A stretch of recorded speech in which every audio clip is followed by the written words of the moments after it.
Have you lost intimacy and connection in your relationship? In your mind, you can't really figure out if your spouse is angry with you or what's going on because you're left with having conversations really in your head.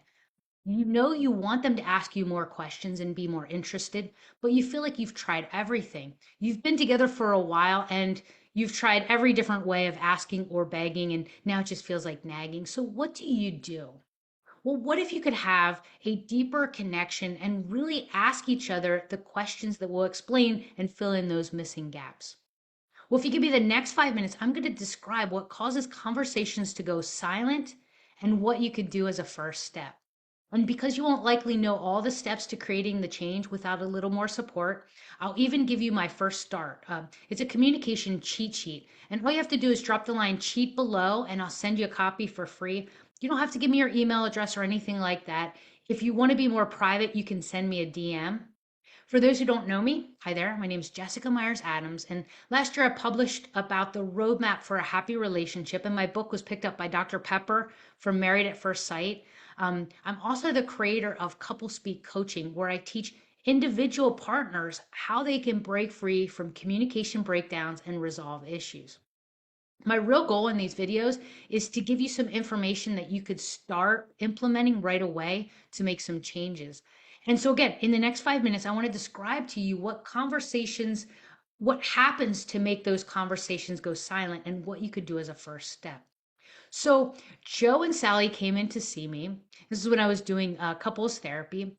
And Sally said that she was very angry because Joe didn't seem to care about her. She was at the brink, or she really didn't even care anymore. And she said that she really wanted her husband to ask her more questions.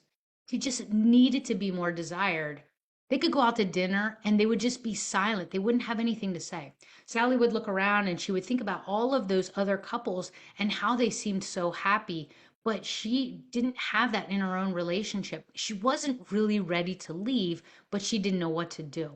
And she told me, just like I said earlier, that she had tried everything. They had been together for some time. And so we started to look at their growing list of resentments. And one thing stood out to me. They had stopped even trying. Now, I don't blame them for not trying because every time they talked about something, one of them would feel misunderstood at the end of the conversation. So I explained how the connection formula worked and what they were missing. Now, Joe didn't even know how to go about telling his wife when he was tired or he just didn't have the capacity to talk. It didn't mean that he didn't care about his wife, but he would just go silent and didn't know how to actually initiate those conversations.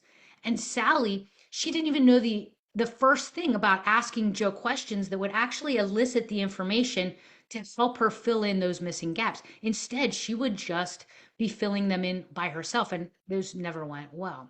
So, what they were missing was differentiated conversations. And what that really means is a conversation that's differentiated is that each partner is able to ask questions in a way that the other one will understand.